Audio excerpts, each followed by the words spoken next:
오늘 함께 살펴볼 말씀은 창세기 26장입니다. 함께 주제 본문 살펴보시겠습니다. 창세기 26장 22절을 제가 봉독하겠습니다.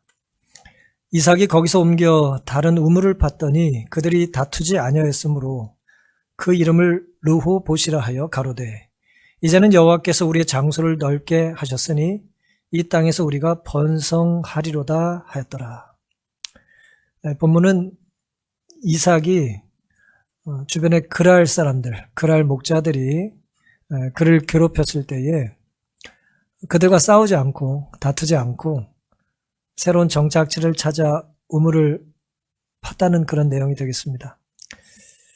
뭐 우물 갖고 뭘 싸우냐 그럴 수 있겠지만 고대 사회의 우물을 이제 가지고 많은 싸움을 했어요. 우물에 남이 사용하는 우물을 막아버리면 전쟁하자는 표시였거든요. 이삭은 어려운 억울한 일들을 많이 겪었지만 자신을 괴롭히는 사람들과 대항해서 적극적으로 싸우기보다는 그 자리를 옮겨서 또 다른 곳에서 삶의 터전을 마련하곤 했습니다. 한 사람의 삶에는 살아온 날들의 흔적들이 남아있죠. 우리가 꼭 모래를 걸어야만 발자국이 남는 것이 아니라 어떤 한 사람의 삶을 우리들은 굳이 평가하고 싶어서가 아니라 한 사람을 생각하면 그 사람이 서로 살아온 발걸음들, 또 발자취를 발견하게 됩니다. 내가 어디를 거쳐 어디로 갔는지, 내가 원하든 원치 않든 우리는 삶의 흔적을 남기게 마련인 것이죠. 말로 남기든 행동으로 남기든 또 표정으로 남기든 또 예술가들은 자신의 작품으로 남기든 시대와 공간을 초월해서 우리들은 한 사람의 삶의 흔적들을, 한 집안의 삶의 흔적들을, 때로는 한 교회의 흔적들을 이제 발견할 수 있게 되는 것입니다. 물리적인 발자국뿐만 아니라 영적인 발자국도 있겠죠? 영적인 발자국이 있습니다. 우린 지금 보이지 않는 하나님께 예배를 드리고 있습니다. 이것이 모두 다 영적인 행위예요. 우리가 소리를 지르고 박수를 꼭 치지 않더라도 우리 마음에는 하나님을 향한 갈망이 있기 때문에 영적인 예배 행위를 하고 있는 것입니다. 이런 모든 것에도 흔적이 남을까요? 우리는 보이지 않아도 흔적이 남습니다. 우린 단지 몇 시에 몇 명이 어디에 있었다는 정보, 숫자만 기억하지만 하나님은 그 모든 마음의 동기와 태도를 다 살피세요. 어떤 마음으로, 얼마나 조급한 마음으로, 얼마나 마음 졸이는 마음으로 이곳에 여러분이 앉아 계신지 하나님은 다 헤아리시기 때문에 그렇습니다. 우리가 보지 못하는 흔적을 하나님은 보세요. 우리가 알지 못하고 우리가 감지 못하는 삶의 발자국을 하나님은 읽으실 수 있습니다. 오늘은 이삭의 발자취라고 하는 제목으로 이삭이 남긴 신학의 흔적들을 좀 살펴보겠습니다. 우물을 팔 때의 상황을 창세기 26장 12절은 이제 그 배경을 직접적인 직전의 상황을 이렇게 기록하고 있습니다. 이삭이 그 땅에서 농사하여 그 해에 몇 배를 얻었어요?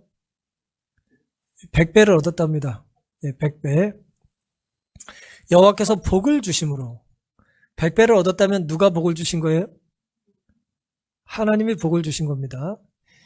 그 사람이 창대하고 왕성하여 마침내 거부가 되었다고 그랬어요. 누가 이렇게 됐다고요?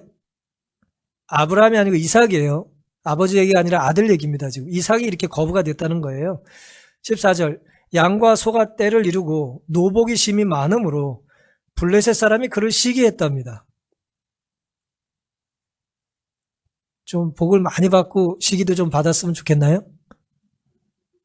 이삭이 복을 너무 많이 받아가지고 주변 사람들이 시기를 했대요. 시기라고 하는 것은 옆에 있는 사람이 하는 겁니다.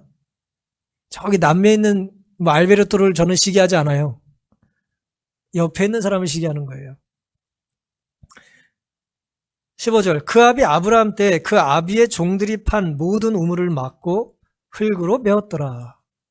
시기를 하면 속으로 가만히 있지 않아요?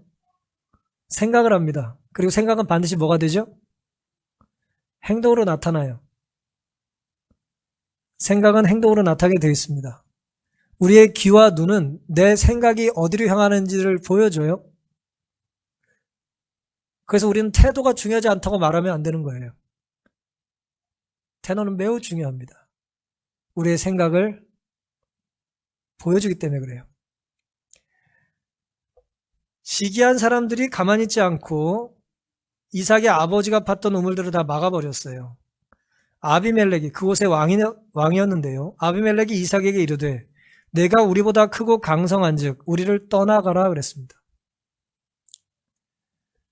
이삭이 그곳을 떠나 그랄 골짜기에 장막을 치고 거기 우거하며 좋게 말해서 떠나가라 그랬지만 쫓겨난 것입니다. 그 아비 아브라함 때에 팠던 우물들을 다시 팠으니 이는 아브라함 죽은 후에 블레셋 사람이 그 우물들을 메웠습니다. 이삭이 그 우물들의 이름을 그 아비의 부르던 이름으로 불렀더라 그랬어요. 굉장히 주목할 만한 내용이에요. 어떤 호칭이라는 것은 그 호칭을 처음 부른 사람의 권위를 존중한다는 것이거든요. 아직까지 이삭은 그 아버지의 권위를 존중하고 있는 것입니다. 이삭이 하나님께 100배의 복을 받았어요. 그곳의 왕은 그런데 아비멜렉이라는 블레셋의 왕이었어요. 이 말은 무슨 뜻이냐면은 장세기 26장 1절은 그 땅에 흉년이 들었다 그랬어요. 흉년이 들었기 때문에 하나님께서 이삭을 살만한 곳으로 인도하셨는데 남쪽 애굽으로 가지 말고 블레셋 사람들이 사는 곳으로 인도하셨다는 뜻이에요. 다 하나님을 믿지 않는 사람들이 사는 곳입니다. 하나님이 우리의 발걸음을 때로 하나님을 알지 못하는 사람들 틈으로 우리를 보내실 때가 있어요. 그런데 그곳에서 몇 배의 복을 받았다고요? 100배의 복을 받았대요.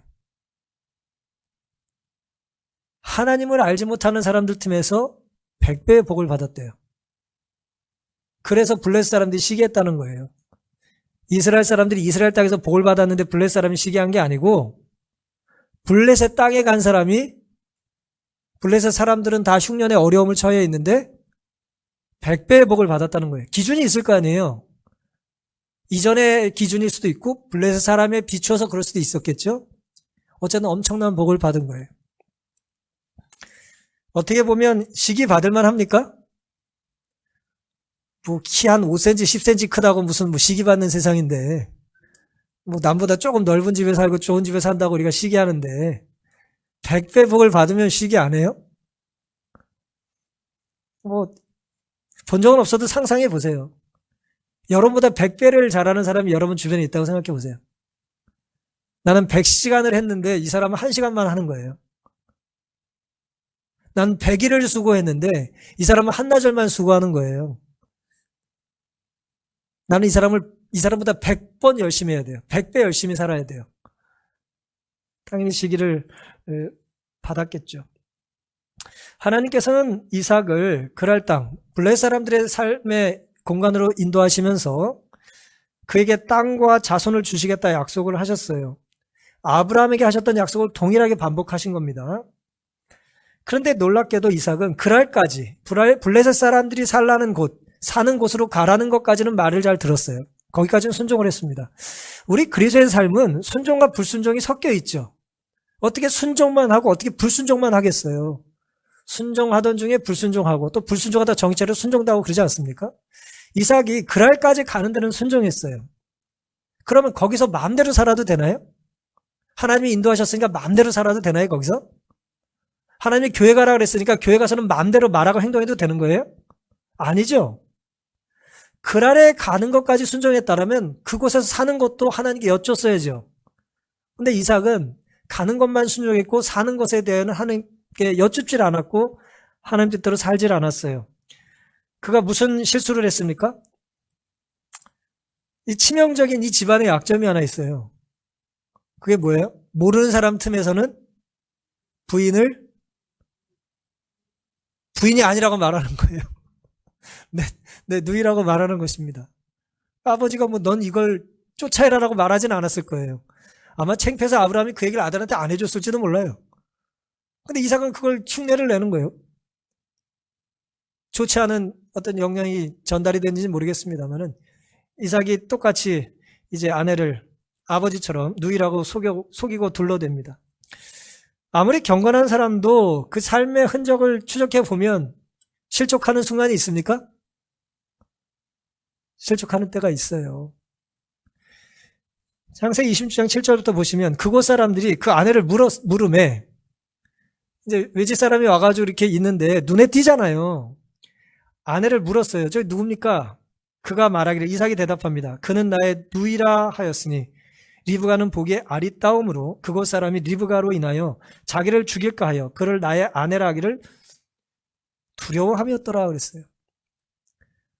뭐 남자들은 이렇게 어떤 사람 지나가고 이렇게 뭐 여동생이라고 소개하면 왜 그런지 모르겠는데 자꾸 소개해달래요.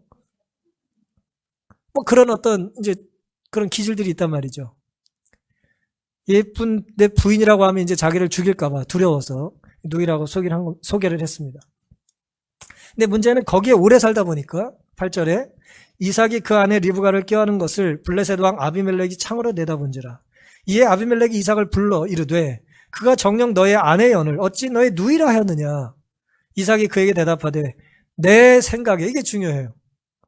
자기가 생각하는 게 중요하다는 게 아니라 이런 태도가 굉장히 중요한 순간이라는 거예요. 내 생각에. 생각 없는 사람 없잖아요. 근데 어떤 사람은 생각은 하는데 생각 없는데 생각을 해요. 좋은 생각의 결과가 나오지 않아요. 내 생각에 그를 인하여 내가 죽게 될까 두려워하였음이라 그랬습니다. 뭐 정직하게 말을 했어요. 내가 죽을 수도 있어서 지레짐작 무서워서 그렇게 말을 했다는 거예요. 아내가 아름다움으로라고 그랬죠. 그렇죠? 아름다운 아내가 문제라는 거잖아요. 이거 어디서 많이 본 얘기 아니에요? 네. 죄를 지면 핑계를 대요. 근데 이삭에게 아름다운 아내를 주신 분이 누굽니까? 하나님이에요. 누가 문제예요? 우리의 잘못된 생각의 결국은 누구를 향해요? 이 사탄의 생각은 결국 하나님을 정죄합니다. 하나님이 나에게 주신 아내 때문에 내가 이렇게 거짓말했다는 거죠. 아담 생각이 나요. 하나님께서 이삭 부부를 그랄 땅으로 인도하셨잖아요. 애굽으로 가지 말고 그랄로 가라 그러셨거든요. 이삭을 죽이려고 보내셨을까요? 하나님이 너 부인이 너무 예뻐서 안 되겠다. 손 좀 봐줘야겠네. 그랄로 가. 그랬겠습니까? 예쁜 아내 주고 예쁜 아내 때문에 이삭을 괴롭히려고 하나님께서 그랄로 가게 하시지 않았겠죠? 하나님의 약속을 믿는다고 하지만 우리는 하나님 말씀에 순종한 결과에 대하여 두려워할 때가 있어요, 없어요? 두려워할 때가 많습니다. 그랄 땅에 안 갔으면 이런 두려울 일 없잖아요. 근데 오늘 우리의 두려움이 반드시 불순종의 결과만은 아니에요. 우리는 하나님 말씀에 순종하고 산다고 하지만 그 순종의 한 걸음 너머에 내 생각을 보태면 두려운 일들이 있어요. 문제는 아까 말씀드린 대로 하나님의 말씀과 약속보다 뭘 앞세우는 거예요? 내 생각을 앞세우는 것입니다. 생각은 좋은 것입니다만 모든 생각이 다 좋은 건 아니에요. 노력은 좋은 것입니다만 모든 노력이 다 옳은 건 아니에요. 열심히 사는 건 의미 있는 일이지만 모든 열심히 있는 행위가 다 정당화될 수는 없습니다.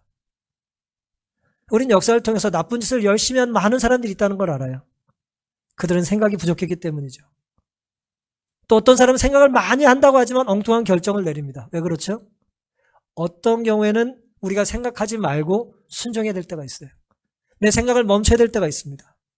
나의 생각이 하나님의 말씀에 순종하는 것만이어야 될 때가 있어요. 근데 우리는 많은 경우에 순종을 하지 않기 위하여 생각을 해요. 내 생각을 하나님 앞에 앞세우면 결과가 좋을 리가 없죠. 근데 놀랍게도 그럼에도 불구하고 이삭이 그런 사고를 거기서 쳤음에도 불구하고 하나님께서 그에게 뭘 주셨다고요? 뭘 주셨다고요? 아니, 복을 주셨어요. 몇 배의 복을 주셨다고요? 오늘 많이 피곤하십니까? 네? 몇 배의 복을 주셨어요? 살아있다는 반응을 하세요. 100배의 복을 주셨어요. 아, 이제 부인을 어떻게 좀 내가 누이라고 속여야 되나? 100배 복 받으려면? 어떻게 이해하면 좋겠어요, 여러분? 이삭이 그랄 땅에서 복받을 일을 했습니까? 그게 복받을 일이에요? 근데 하나님께서 어쩐 일인지 그에게 복을 베푸셨어요. 그것도 100배나 복을 주신 것입니다. 거짓말로 살아남으려는 그 블레셋 사람들 틈에서 하나님은 그에게 넘치는 복을 주셨어요. 그랬더니 주변 사람들이 뭐 했다고요? 시기를 했어요. 에이, 우물이나 막아버리자. 가지고 이제 우물마다 다 돌과 흙을 버가지고 쓰지 못하게 해버린 거예요. 그 우물 누가 판 건데? 아버지가 판 거니까 아들이 누릴 수 있는 것이어야 되는데 그렇게 했다는 거예요. 이삭이 계속 이제 살면서 이제 넓은 땅을 가지고 있었기 때문에 오며 가면 계속 우물을 팠는데 이제 아들이 그 혜택을 누릴 만하니까 주변 사람들이 시기를 해서 못하게 이용을 못하게 한 것입니다. 그것이 14절 15절의 내용이에요.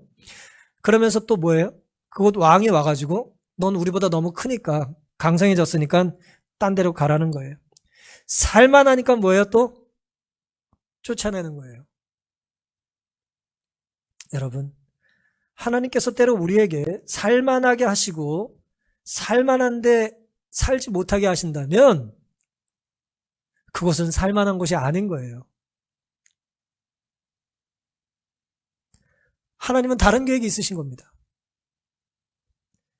그래서 그는 더 깊은 그랄 골짜기로 갔어요. 그랄에서 골짜기로 쫓겨나는 거예요.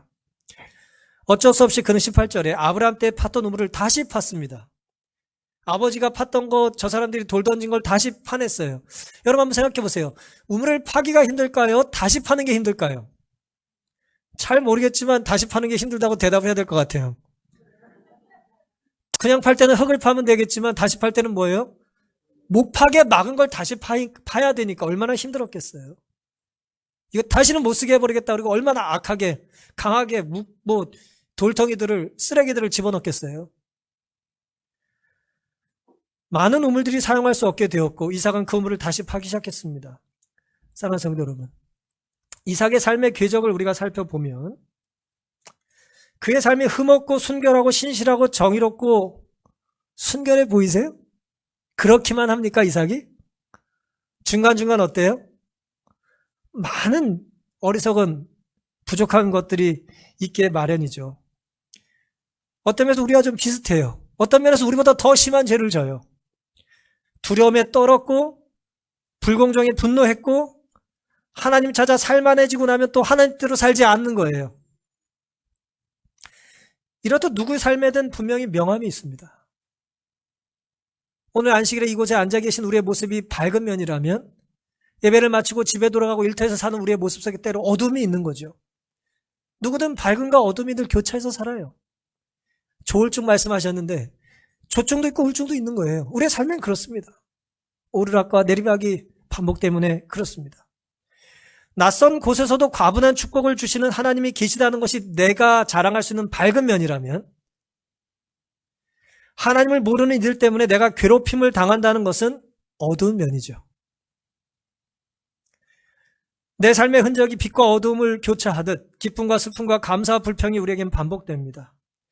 따라서 인간의 삶은 이렇게 복잡하기 때문에 어떤 한 사람을 평가할 때 극적으로 평가하면 안 돼요.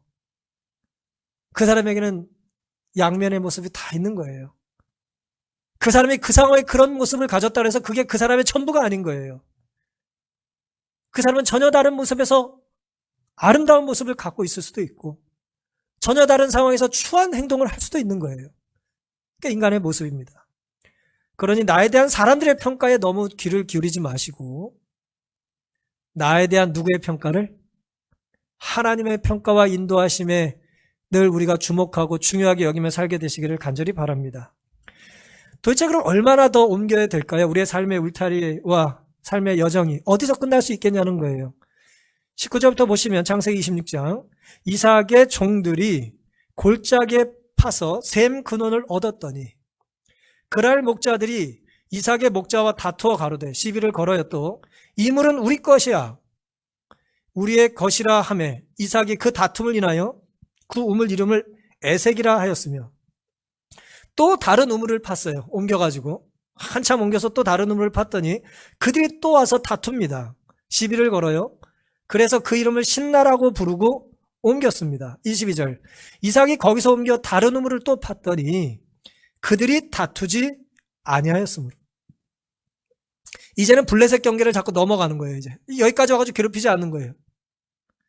그 이름을 르호봇이라 하여 가로되 이제는 여호와께서 우리의 장소를 넓게 하셨으니 이 땅에서 우리가 번성하리로다 하였더라. 이삭이 아버지가 팠던 우물을 다시 팠어요. 몇 번이나 다시 팝니까? 3번이나 다시 파요. 옆에를 다시 판 게 아니에요. 수키로 떨어진 대로 계속 자리를 옮기는 거예요. 수십 킬로 떨어진 대로 자꾸 자리를 옮기는 거예요. 그랄 골짜기로부터 계속해서 옮기는 거예요. 막무가내로 그랄 목자들은 와서 이거 우리 물이라는 거예요. 아니 이게 왜 자기 물이야? 땅속에 물이 왜 자기 거예요? 이게 자기 거예요? 물에 이름이 있습니까? 뭐 돈 주고 샀나요? 근데 자기 거라고 우기는 거예요.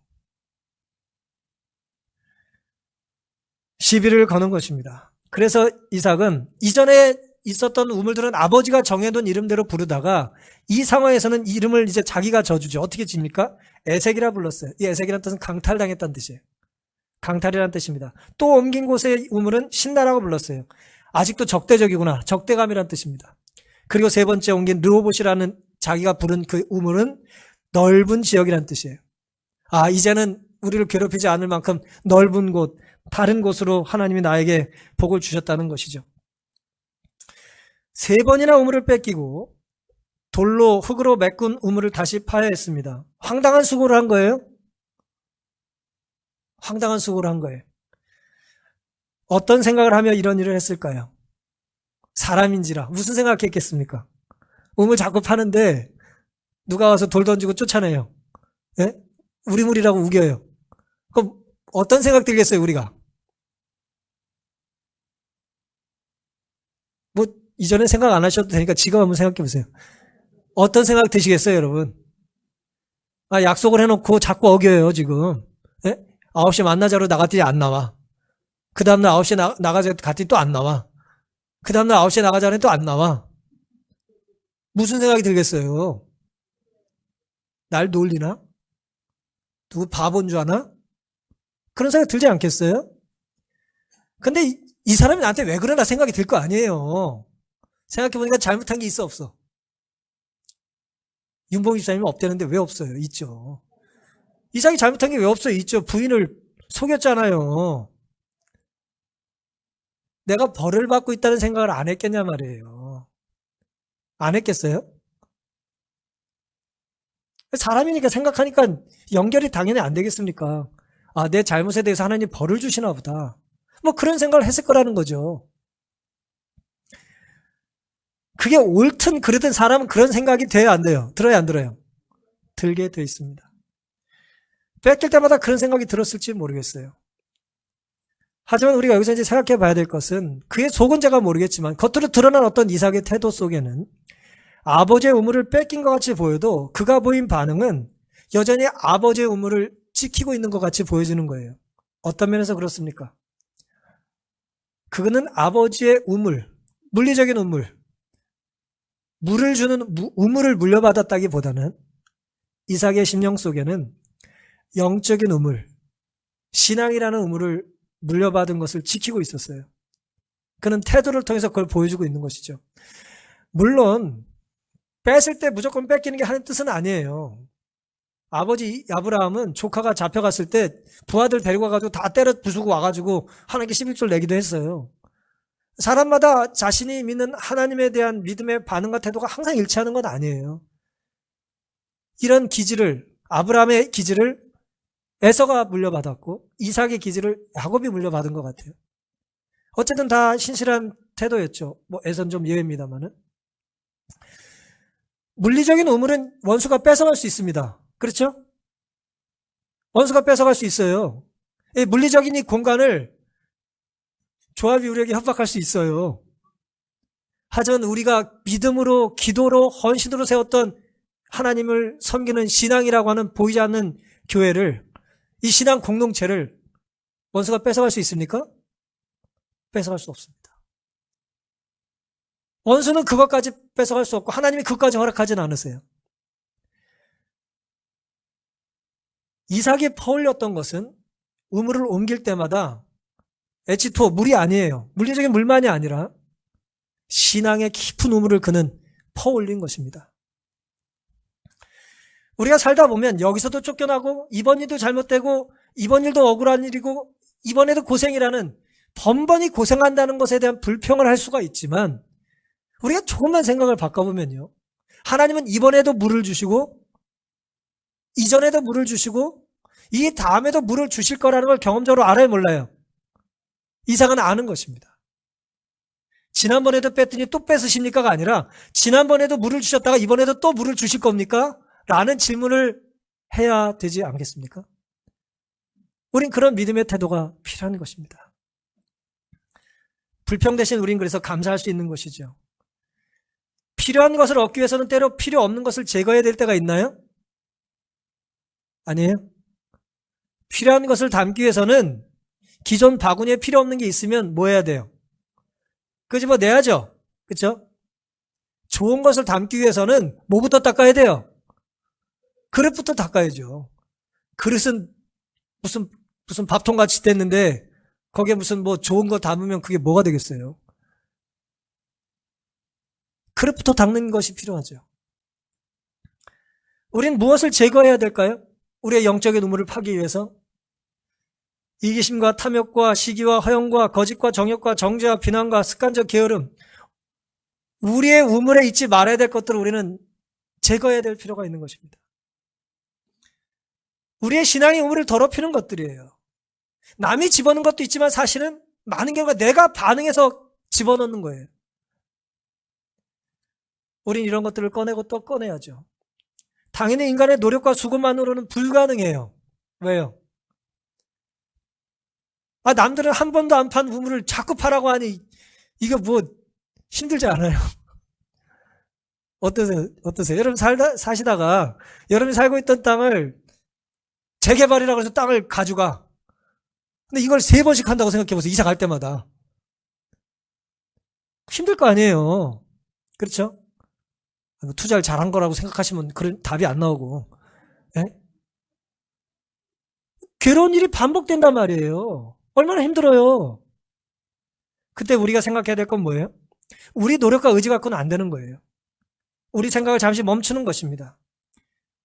우리의 성령으로 우리는 억울하고 짜증이 나요. 따라서 우리에겐 누가 필요하냐? 이 화를 복으로 바꿔주실 하나님 성령이 필요한 것입니다. 우리 미래의 행복과 다른 영혼들의 구원은 우리가 지금 걸어가고 있는 길에 의해 좌우된다.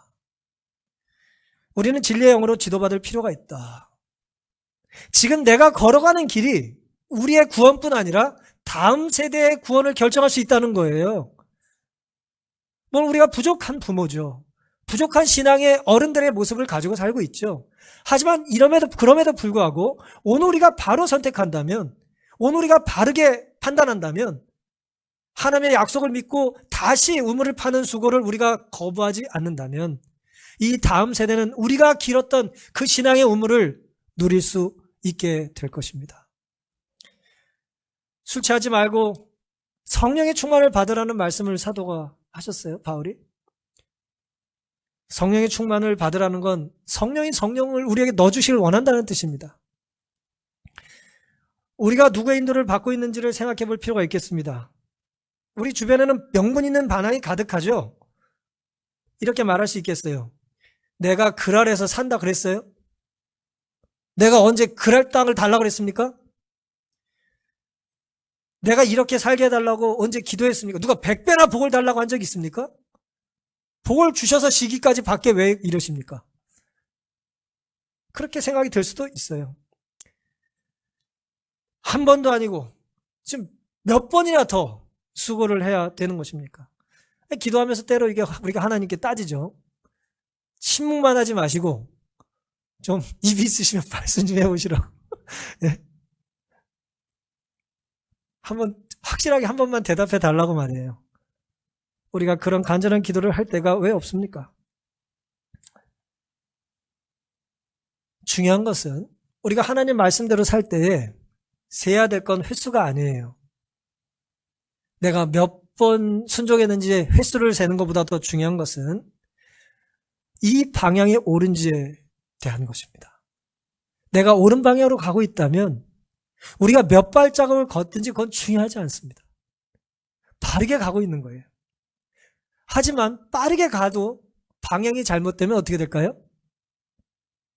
너무 위험한 것입니다. 따라서 억울해도 힘들어도 원칙을 지키고 성령의 인도하심에 따를 수 있게 되기를 간절히 바랍니다. 우리가 힘들 때 십자가를 묵상해야 됩니다. 예수님은 어떻게 하셨을까? 예수님은 어떻게 반응하셨을까? 이런 고민이 우리 속을 성령으로 채우는 비결이 될 것입니다. 자전거는 넘어지지 않으려면 뭐 해야 됩니까? 움직여야죠. 그렇죠? 자동차의 건전지는 어때요? 시동 걸고 달려야 충전이 되죠. 그렇죠? 처음 듣는 얘기예요. 움직여야 유지가 되는 거예요. 여러분 집에 아무리 좋은 차 있어도 가만 놔두면 방전됩니다. 그거.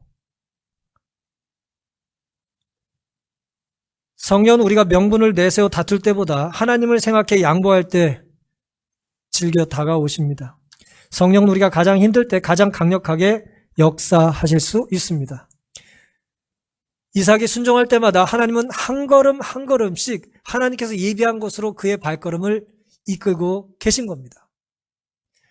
시련이 오면 망했다, 끝났다, 더 벌 것 없다, 이번 생은 뭐 안 된다, 그런 생각하지 마시고 이길 힘도 감당할 능력도 허락하실 주님께서 결국 승리로 인도하실 거다라고 하는 거룩한 긍정적인 고민이 또 생각이 우리의 것이 되기를 간절히 바랍니다. 19세기 러시아에서 활동했던 조셉 도브 솔로베이치크, 이름이 좀 어렵습니다. 유명한 라피가 사셨다는데요. 이분과 관계된 하나의 일화입니다. 어느 날 제자들과 함께 이제 앉아 있는데 한 남자가 다가와서 이런 이상한 질문을 했대요. 라피님, 6월절 첫날, 유대인들에게 6월절 얼마나 큰 명절이에요? 6월절 첫날 축제 때에 포도주 대신 우유를 마셔도 될까요? 뭐 황당한 질문이죠. 설날에 떡국 대신 뭐 죽 먹어도 될까요? 뭐 그런 질문이에요. 포도주 대신 우유를 마셔도 되냐고 물으니까 어디 건강에 문제가 있으십니까?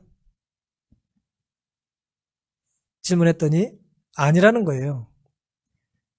단지 포도주가 비싸서 제 형편으로는 포도주가 살 수 없기 때문입니다라고 대답을 했어요. 저 같은 사람이 라피였다면 아껴서 포도주를 구하라고 그랬을 것 같은데 이 사람이 이렇게 대답을 했답니다. 뭐라고 말하지 않고 대신 25불을 줬대요. 25루블이죠, 루블. 25루블을 줬대요. 이제 6월절에 포도주를 마시도록 하십시오. 그랬어요. 근데 그 사람이 돌아갔고 제자들이 궁금해가지고 이렇게 물었습니다. 아니 왜 그 사람에게 25루블이나 주셨습니까? 5루블이면 필요한 포도주를 사고도 남을 텐데 말이죠. 필요한 것보다 몇 배를 줬어요?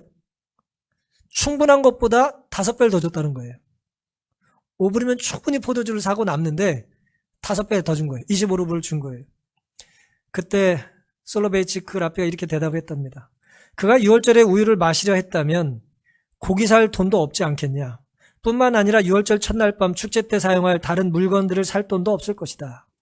나는 그가 완전한 6월절을 보내기에 충분한 돈을 주고 싶었을 뿐이다. 라고 대답을 했답니다.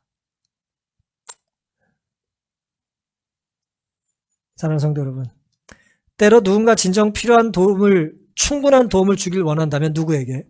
우리가 판단하기 이 정도면 충분하다는 도움이라고 생각이 들 때에 가끔은 충분한 것 이상을 줘야 될 때도 있다는 거예요.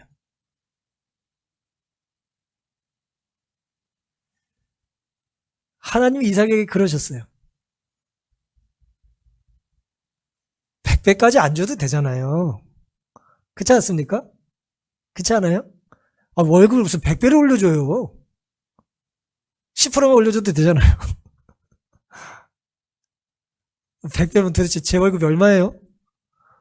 100배까지 안 줘도 되잖아요. 네? 조금만 더 줘도 되잖아요. 근데 하나님은 그에게 몇 배를 주셨다고요? 100배를 주셨어요. 근데 이제 두려운 건 뭐냐면, 이 복을 100배 주면 정 그리시다면 그리고 받을 수 있겠는데, 모두 자꾸 몇 배를 줘요? 시련도 자꾸 몇 배를 주는 거예요. 한 번만 우물을 파면 좋은데, 계속 우물을 파게 하잖아요. 때로 축복도, 때로 시련도, 우리가 생각하기에는 충분한 것 이상으로 다가올 때가 있습니까? 동의를 안 하면 안 끝나요. 충분한 것 이상을 내가 누리고 혹은 당하고 있다고 느끼지 않아요? 이제 그만 좀 괴롭혀라. 그러고 싶지 않아요? 나 좀 그만 좀 괴롭혀라. 하나님 나 좀 그만 좀 힘들게 해주시면 좋겠다고. 그럴 때가 있죠. 이삭의 삶에 전개된 것들이 때로 불필요한 것처럼 느껴지는 거예요. 과한 거죠. 잉여야 이게 너무 많아요. 남는 것입니다. 이만큼이면 충분한데 더 주시고 이만큼이면 될 것 같은데 더 가져가시는 거죠. 왜 그러십니까? 우리가 보기엔 불필요한 것 같은데 하나님 보시기에도 그랬을까요? 그렇지 않다는 거예요. 하나님 우리보다 우리를 더 잘하시기 때문에 놀랍게도 하나님은 이삭이 100배의 복을 받아도 신앙을 떠나지 않을 걸 아셨고 3번, 4번 거친 시련과 고통을 겪어도 하나님을 분해하지 않으실 걸 믿었던 것입니다. 이것이 왜 중요한 것인가?